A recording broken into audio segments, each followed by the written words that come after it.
Assalamualaikum warahmatullahi wabarakatuh.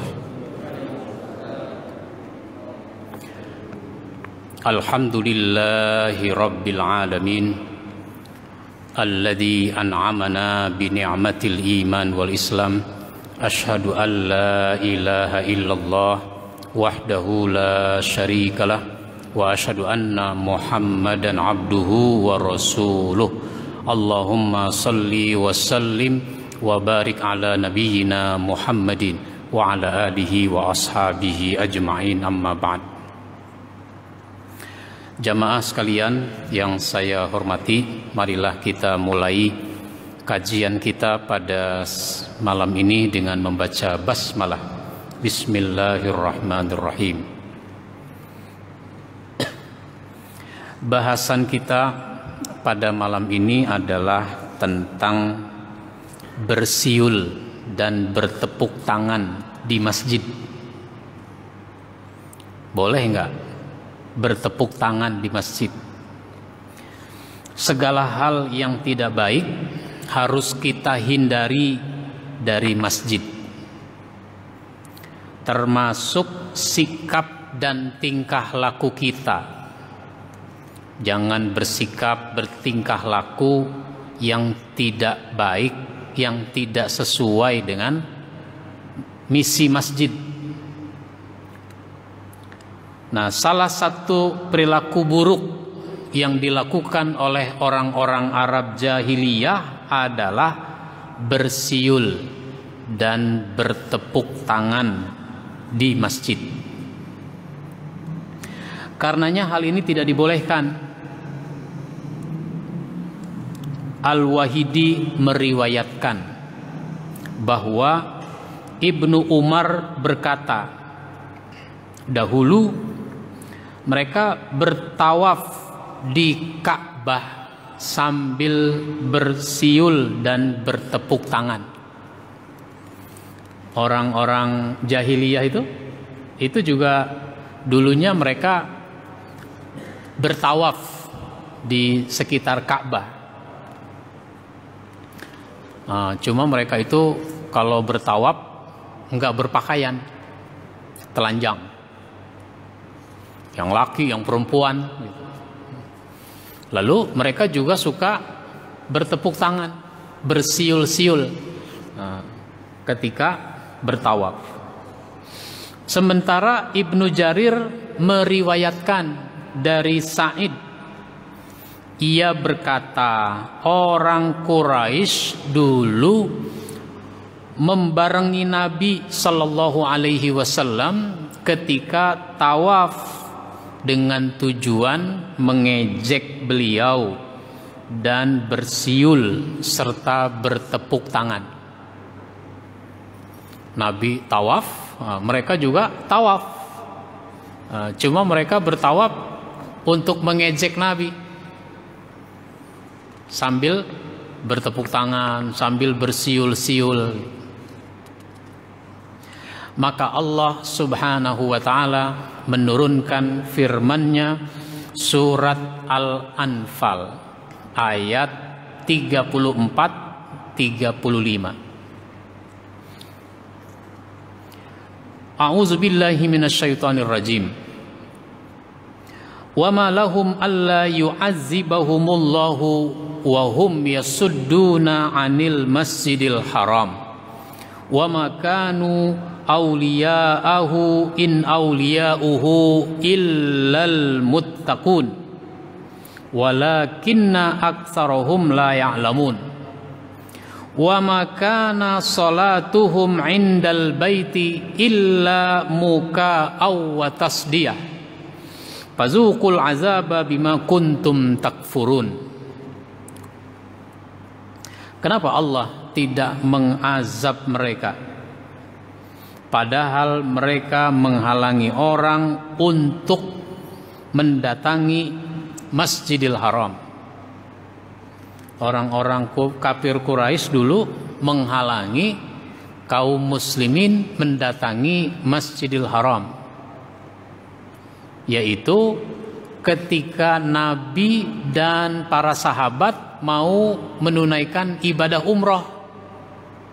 Dari Madinah udah berangkat. Sampai di satu daerah namanya Hudaybiyah, mereka halangi, kalian tidak boleh memasuki Mekah. Kami ke Mekah ini bukan mau perang, tapi mau ibadat. Lihat pakaian yang sudah kami kenakan, sudah berpakai pakaian ihram. Meskipun mau ibadat tetap nggak boleh.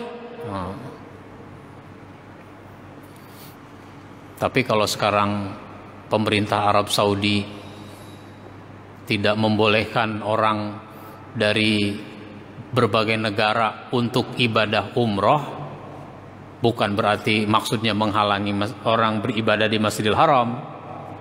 Nah, ini konteksnya konteks corona kan gitu.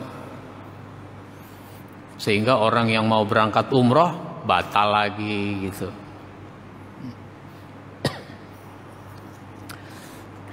Maka dilakukanlah perundingan. Dari perundingan itu lahirlah perjanjian. Perjanjian ini disebut dengan perjanjian Hudaybiyah. Di antara isinya ibadah umrohnya nanti tahun depan. Sekarang pulang lagi ke Madinah. Tentu para sahabat kecewa. Tapi itulah namanya perjanjian, harus dihormati. Dan mereka bukanlah orang-orang yang berhak menguasainya. Orang-orang kafir Quraisy sebenarnya tidak berhak menguasai Masjidil Haram. Orang-orang yang berhak menguasainya hanyalah orang-orang yang bertakwa. Kalau mereka kan tidak bertakwa. Makanya orang kalau jadi pengurus masjid itu orang yang bertakwa.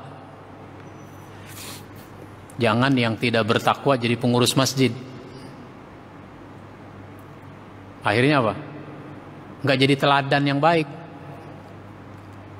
Nah, kan kalau orang bertakwa, kalau dia soleh, dia rajin ke masjid. Pengurusnya nggak rajin ke masjid. Ada nggak pengurus yang tidak ke masjid?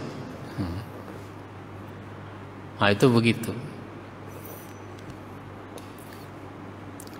Jadi orang yang jadi pengurus masjid itu harusnya orang soleh, orang yang bertakwa. Jangan orang belum insaf jadi pengurus masjid. Justru kita jadiin dia pengurus masjid, Pak Ustadz, biar supaya dia insaf. Lah kalau dia insaf, kalau enggak, premanisme dibawa ke masjid. Salah satu ciri premanisme itu kalau urusan keuangan tidak transparan. Bapak kalau bayar parkir sama preman ada karcisnya nggak? Nggak ada. Nah itu begitu. Sehingga kadang-kadang ada pengurus masjid kalau ditanya masalah keuangan galakan dia, marah dia. Nggak percaya amat sama saya. Salat mereka di sekitar Baitullah itu tidak lain hanyalah siulan dan tepukan tangan. Cuma bersiul dan bertepuk tangan, maka rasakanlah azab disebabkan kekafiranmu. Nah, ketika menafsirkan ayat ini, Pak Quraisy Shihab di dalam tafsirnya menjelaskan kaum musyrik seperti diriwayatkan oleh berbagai sumber, antara lain oleh sahabat Nabi Ibnu Abbas, apabila berada di Masjidil Haram mereka bersiul dan bertepuk tangan, bahkan bertawaf dalam keadaan tanpa busana. Mereka juga berteriak-teriak dan bernyanyi bila mendengar Nabi membaca Al-Quran. Kan di dalam sholat juga ada baca Quran. Ketika Nabi membaca Quran, Atau waktu tawaf juga membaca Quran, sa'i membaca Quran misalnya.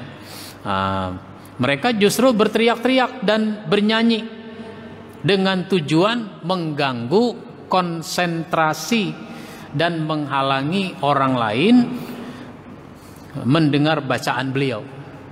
Biar supaya apa yang dibaca oleh Nabi orang nggak dengar, yang lain nggak dengar. Dengan kata lain, dia bikin berisik gitu, dia mengganggu.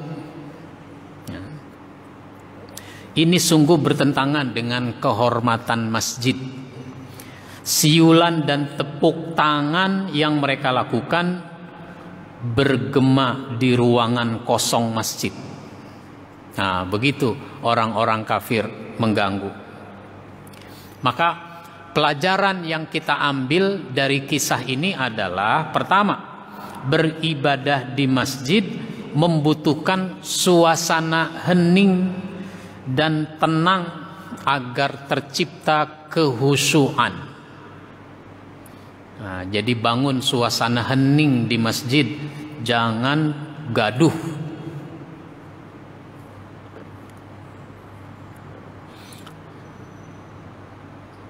Terus ada orang nanya, bagaimana Pak Ustadz kalau anak-anak berisik?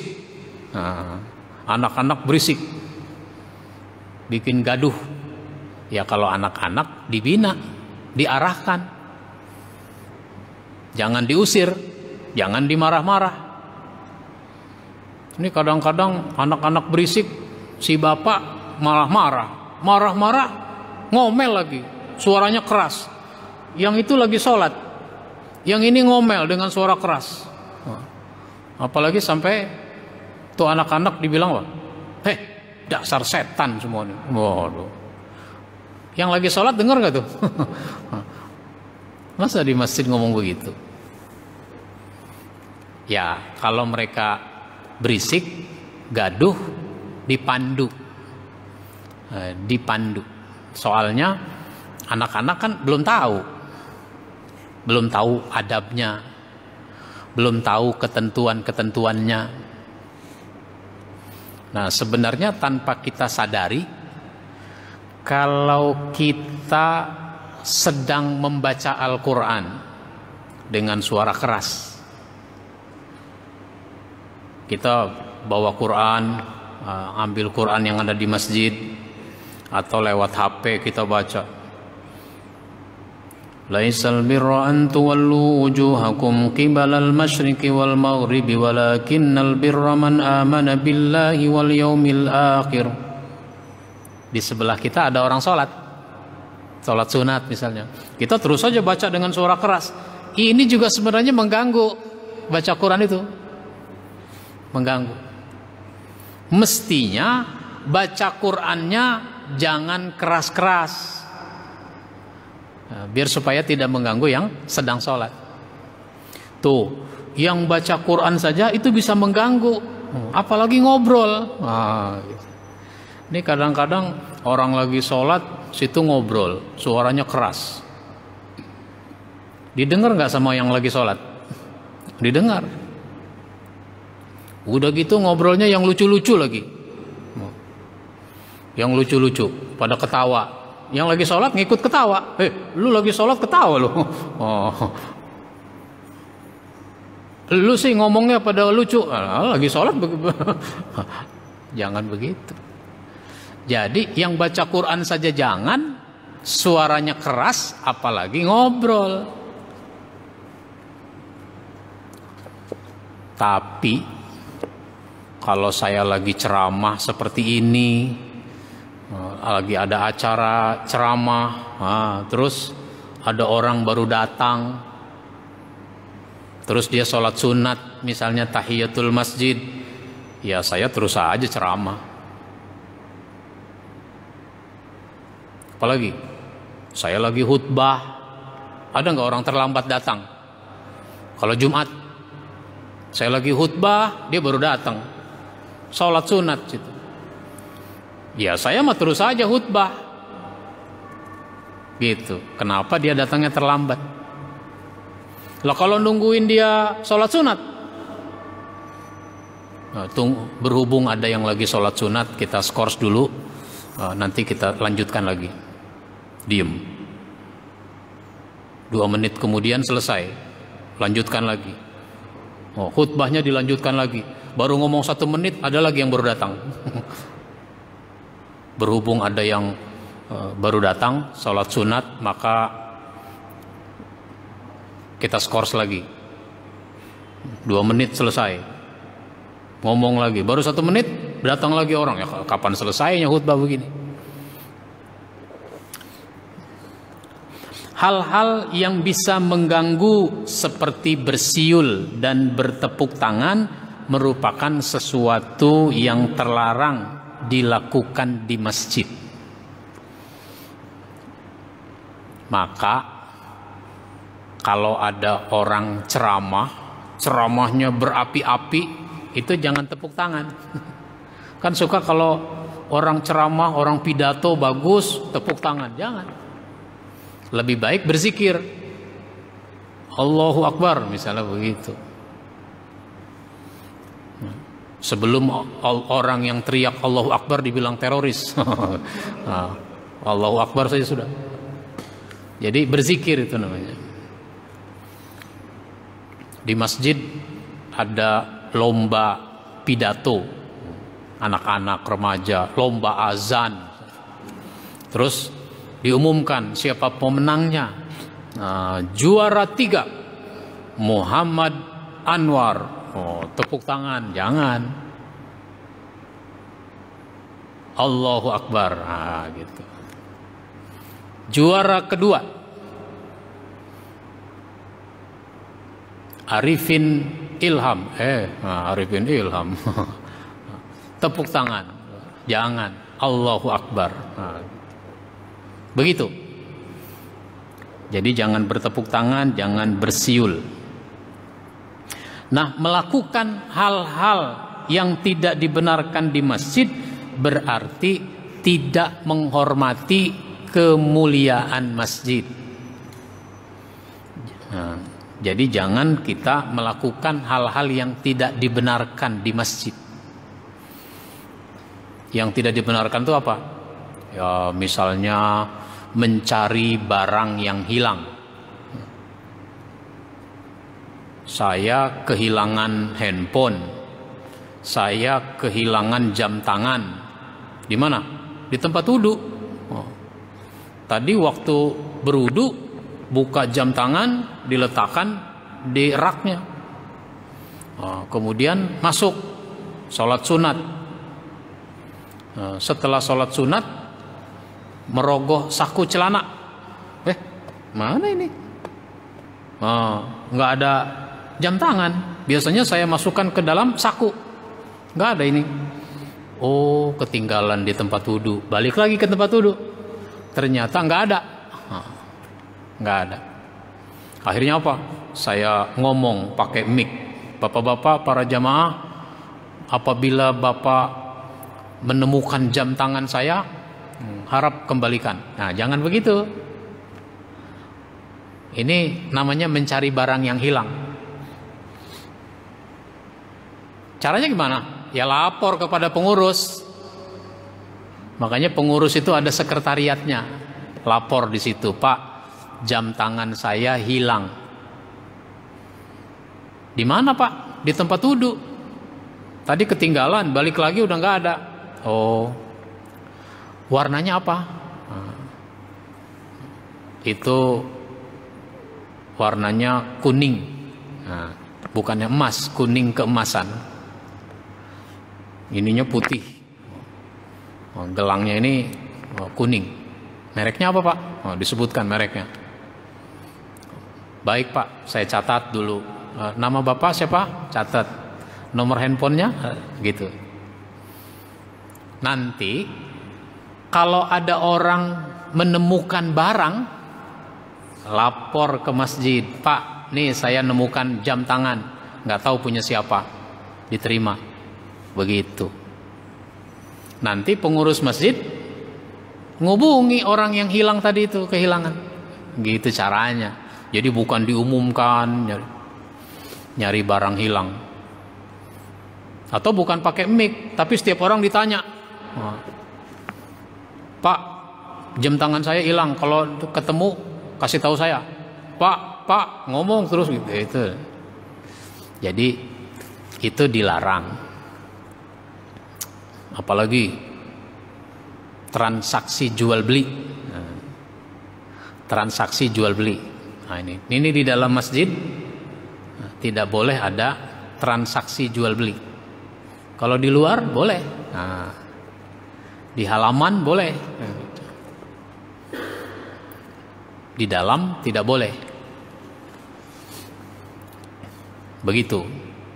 Maka yang kira-kira bisa mengganggu orang itu jangan dilakukan.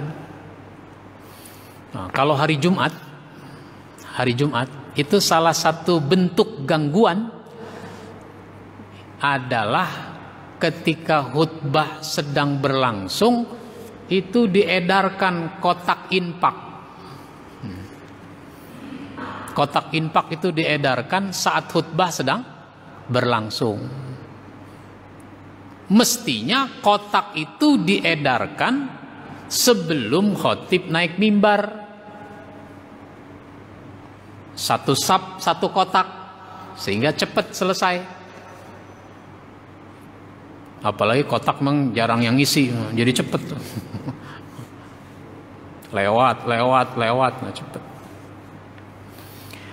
Jadi saya ini pernah berkhutbah di satu masjid. Udah masa pandemi ini. Nah, itu ketika khutbah dimulai, ini kan sekarang masjid nggak pakai karpet kan.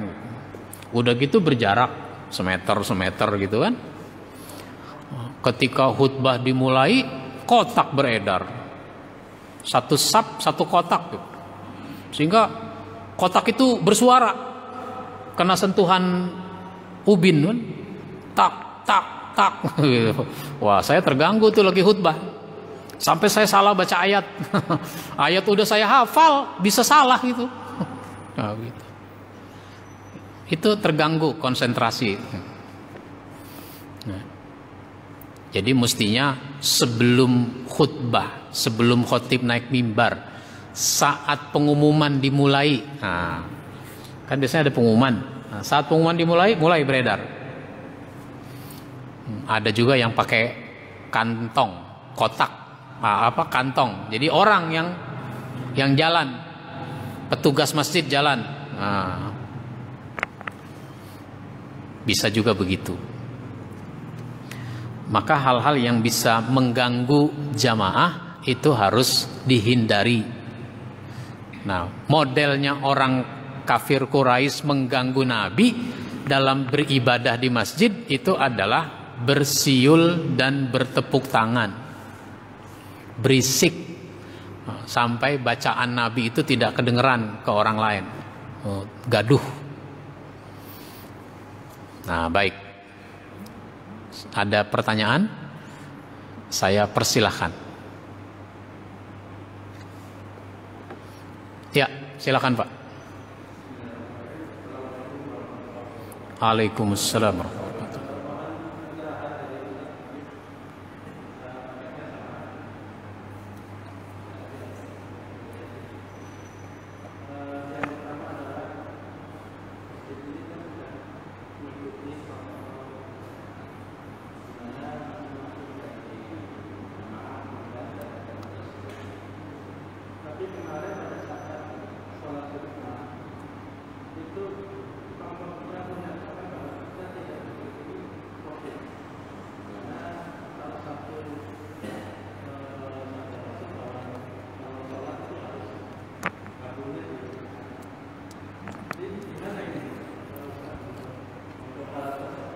Ya.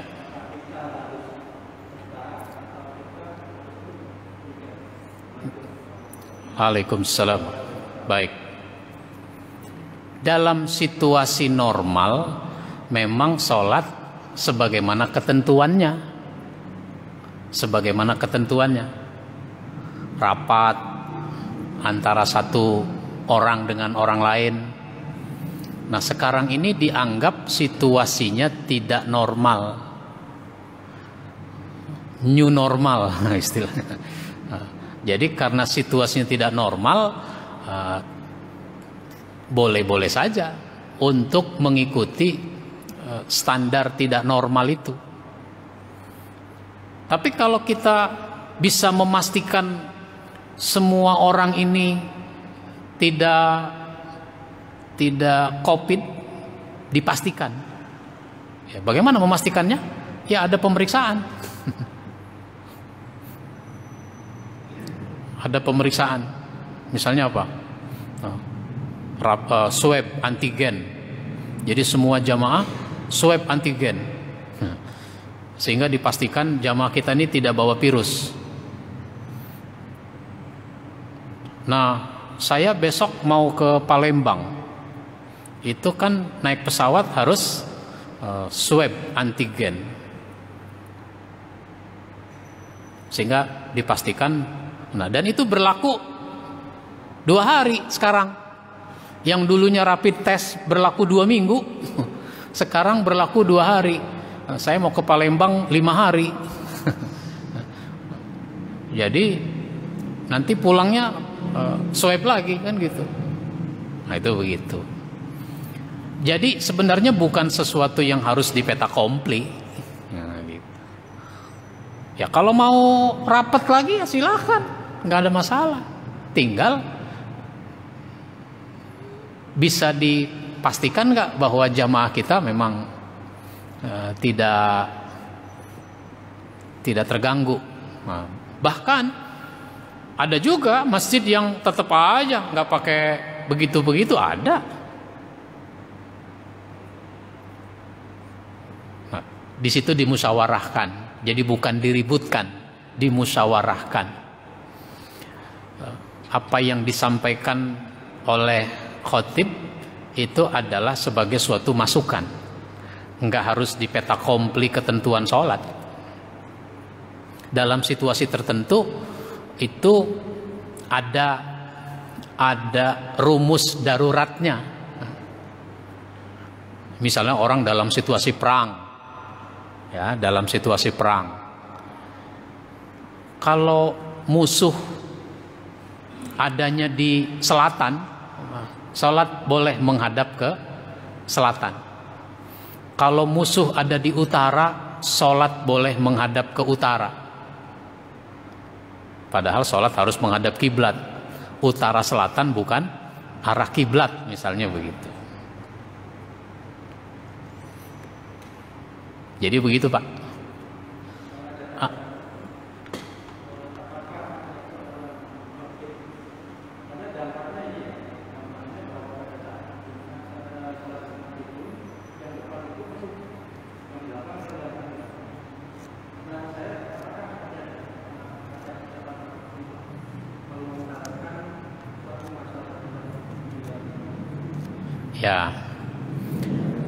Ya, seorang khotib dia kan berpegang kepada nilai-nilai, pada ajaran. Lalu karena berpegang pada nilai-nilai, ya kadang-kadang satu aspek itu yang dilihat, satu aspek itu, lalu tidak melihat aspek-aspek yang lain. Bahwa dampak dari COVID sekarang itu bukan hanya aspek peribadatan yang dirusak oleh COVID ini, bukan hanya aspek peribadatan, bukan hanya aspek dakwah, semua aspek. Pendidikan, apalagi perdagangan, apalagi perkantoran, apalagi olahraga, dan seterusnya. Ya, jadi saya tidak melihatnya hitam putih. Nah, kalau ustadz kita menyampaikan harus begitu, ya itu saya sih hormati saja. Namanya pendapat, keputusan itu kan ada di pengurus nantinya dalam konteks penerapan. Sehingga dalam situasi tertentu yang dianggap sangat berbahaya, itu sampai Ramadan yang lalu kita tidak taraweh, Idul Fitri kita tidak sholat Idul Fitri, Jumat apalagi gitu. Kenapa?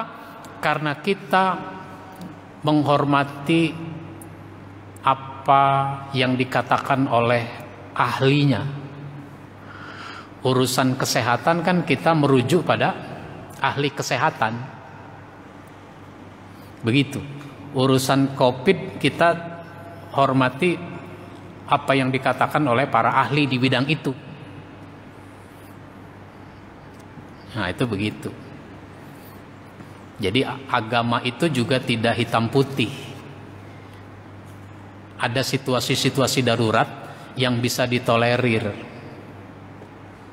Sekalipun dulunya nggak ada, emang dulunya nggak ada. Misalnya, kalau kita naik pesawat, lalu kita harus sholat di pesawat. Kenapa? Nggak keburu untuk sholat menjamak kosor ke sana itu di sana nggak keburu. Kalau saya pergi ke Kupang naik pesawat jam 1 malam, nyampe sana jam 7 pagi atau setengah 7, sekitar itulah. Udah lewat the subuh tuh. Nggak bisa juga saya sholat subuh di bandara sana, ada musolanya, mesti sholat di pesawat. Kalau tayamum pakai apa? Pakai debu. Di dalam pesawat mana ada debu? Nah gitu. Di dalam pesawat mana ada debu? Pesawat itu sudah dilap, dibersihkan gitu. Itu contoh. Nah, tapi pada saat orang mau pergi haji misalnya, semua orang mau pergi haji, satu pesawat 450 orang, kalau mau pakai air wudhu di toilet bisa kencing gak cebok nanti itu. Sehingga dibolehkan orang tayamum. Yang bagus sih orang siap-siap bawa air untuk wudhu. Itu botol hand sanitizer isiin aja dengan air, bawa ke pesawat. Nanti pas mau wudhu semprot, wudhu. Bisa itu, disemprot saja bisa. Semprot, diusap. Kan wudhu pakai embun boleh, embun. Yang rukunnya saja cukup air 1 gelas 200 mililiter cukup buat wudhu. Jadi begitu agama, ada fleksibel. Kalau tidak, maka nanti orang berpegang teguh pada pendapat masing-masing. Misalnya begini, kayak Jumat tuh, kan ada masjid-masjid yang sampai sekarang khutbahnya bahasa Arab. Di Jakarta masih ada khutbah pakai bahasa Arab saja. Bukan cuma di Bogor, jalur puncak, di Sukabumi, di mana. Di Jakarta juga masih ada khutbah pakai bahasa Arab saja. Kenapa? Katanya karena khutbah itu pengganti dari 2 rakaat. Pengganti 2 rakaat. Ya tidak ada sebenarnya dalil letterlocknya, nggak ada bahwa khutbah itu pengganti 2 rakaat. Memang zuhur 4 rakaat. Terus hari Jumat ada khutbahnya 2 kali, 2 khutbah. Jadi 2 khutbah ini pengganti 2 rakaat. Itu bukan sekedar kalimat. Sebuah kalimat ada konsekuensinya. Ada konsekuensinya. Ya kalau khutbah itu pengganti sholat 2 rakaat, emang sholatnya pakai bahasa apa? Nah, sholat pakai bahasa Arab, berarti khutbahnya juga bahasa Arab. Begitu logikanya. Khutbah juga harus pakai bahasa Arab. Paham gak paham soal lain. Nah, itu konsekuensi dari sebuah kalimat. Begitu, Pak.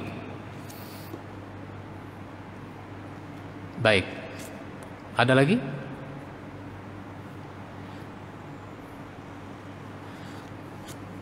Kalau perbedaan pendapat itu menarik. Ya, menarik. Untuk apa? Untuk dipelajari. Tapi tidak menarik untuk diributkan. Nah, menariknya untuk dipelajari. Sebuah pendapat tidak salah dari sudut itu. Nah, pendapat ini juga nggak salah dari sudut ini. Maka pahami suatu persoalan secara komprehensif, secara utuh. Nah, begitu. Baik, ada lagi?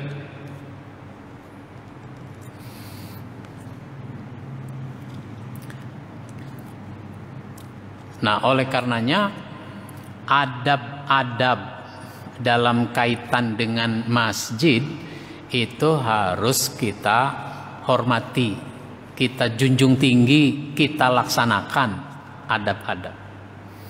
Misalnya kita kalau ke masjid itu memakai pakaian yang baik. Pakaian yang baik itu adalah pakaian yang menutup aurat. Itu nomor satunya dulu. Menutup aurat. Baru kemudian pakaian yang memenuhi unsur-unsur kesopanan. Boleh. Standar kesopanan. Dan kita harus menghormati unsur kesopanan di suatu tempat. Saya kalau ceramah di sini nggak pakai peci, boleh nggak? Misalnya, ya boleh-boleh saja. Ceramah, khutbah nggak pakai peci, boleh kan? Boleh. Cuma sopan apa tidak? Masa khotib nggak pakai peci gitu? Itu contoh saja. Kalau saya khutbah pakai kaos bola apa kaos partai? Saya khutbah pakai kaos, sah nggak secara hukum? Sah, karena saya menutup aurat. Cuma pantas apa enggak? Nah, gitu. Ini namanya adab, etika di situ. Menutup aurat. Malah sekarang ini ada orang ke masjid nggak nutup aurat. Kenapa? Celananya Levi's, robek bagian paha, bagian dengkul. Ada nggak tuh? Celana robek dibawa pakai ke masjid. Sholat lagi. Saya mendapati, sudah sekian kali saya mendapati celana robek sholat gitu. Ini nggak bisa dibenarkan. Maka pengurus masjid itu harus ngelihat orang-orang yang datang ini. Nah, harus lihat. Pernah saya khutbah, lagi khutbah Jumat ya di suatu kantor, namanya khutbah Jumat, sholat Jumat, itu kan ada aja yang ketinggalan. Saya lagi khutbah, datang, lagi khutbah, datang gitu. Ketinggalan. Di antara yang datang, ternyata ini orang celananya robek. Dia duduk di saf kelima. Saya masih husnuzon, masih berbaik sangka. Mungkin dia pakai daleman. Nah, kan ada daleman gitu. Sehingga memang robek, tapi ada dalemannya. Dalemannya itu warnanya warna kulit kan, bisa juga. Bahkan kalau di Eropa, itu kalau lagi musim salju sangat dingin, itu celana dalamnya panjang. Kalau kita kan sempak, celana dalam itu pendek kecil. Kalau di sana, wah itu celana panjang, celana dalamnya itu. Nah, ini orang apa bener robek? Nah, ketika khutbah selesai, terus iqomat, saya masih ragu nih, masih ragu. ini orang saya tegur apa tidak. Kalau saya tegur, nanti menjatuhkan dia di hadapan orang banyak. Kalau tidak saya tegur, ini tanggung jawab saya sebagai imam. Masa imam membiarkan saja orang ikut sholat sama dia dengan pakaian tidak nutup aurat? Nah, saya tidak mau suudzon, nggak mau buruk sangka. Siapa tahu kan ada dalemannya gitu. Maka ini mic buat imam udah saya jepit di sini. Akhirnya permisi dulu Pak, permisi, saya jalan. Saya temui orang itu di saf kelima itu. Maaf ya Mas, nah, saya sentuh. Yang robeknya itu saya sentuh. Ternyata waktu saya sentuh itu kulit, bukan daleman, kulit. Nah Mas, ini kalau sholat harus nutup aurat. Celana begini robek, ini tidak nutup aurat. Oh, ada yang bilang ada sarung tuh, pakai sarung. Nah, ada sarung, nah gitu. Ada yang bilang begitu. Akhirnya dia keluar ngambil sarung mungkin. Lalu saya balik lagi ke tempat imam. Sebelum memimpin sholat saya ngomong lagi. Ini mengingatkan, kalau ke masjid pakailah pakaian yang menutup aurat. Celana robek jangan dipakai, karena kita harus punya rasa malu. Urusan orang itu nggak suka, urusan lain. Yang penting tanggung jawab saya sebagai imam itu sudah saya selesaikan. Nah itu begitu. Ini adab pakaian yang baik. Nah, kalau ke masjid dalam bentuk penghormatan kepada masjid, maka kita sholat tahiyatul masjid. Tahiyatul masjid. Makanya orang datang ke masjid sudah nutup aurat, sudah wudu. Sudah wudu. Yang pertama dilakukan adalah tahiyatul masjid. Kalau masih keburu, kalau pas datang iqomat ya udah nggak keburu. Wah kata Ustadz tahiyatul masjid dulu, tahiyatul masjid udah iqomat ya nggak begitu. Jadi kalau udah iqomat atau mau iqomat kan ada timer. Timernya berapa? 1 menit lagi. Tahiyatul masjid nggak keburu, 1 menit. Ya sudah, nggak usah tahiyatul masjid, langsung sholat berjamaah. Begitu. Sholat tahiyatul masjid. Dulu Nabi pernah lagi berkhutbah. Ini kasuistik. Ada sahabat terlambat datang. Jarang-jarang ada sahabat terlambat datang. Ini kasuistik makanya. Ketika Nabi lagi khutbah, ada yang baru datang. Langsung duduk. Kamu udah sholat? Sholaita? Belum. Lama. Disuruh dia sholat 2 rakaat tahiyatul masjid, meskipun khutbah sedang berlangsung. Itu tahiyatul masjid. Gunakan pakaian yang baik, kemudian sholat tahiyatul masjid. Tentu saja masuk ada doanya. Ini semua adab-adab terhadap masjid. Nah, anak-anak itu harus dibimbing biar ngerti bagaimana berada di masjid. Sekarang orang dewasa aja dalam hal-hal tertentu dibimbing terus, apalagi misalnya begini, sekarang ini masa corona, COVID-19. Kan udah dikasih tahu, misalnya pakai masker, jaga jarak, cuci tangan, di mana-mana diulang-ulang lagi tuh. Kalau di masjid nggak ada penerangan soal-soal kemasjidan, nggak ada kan? Apalagi terhadap anak-anak, biasa aja sudah.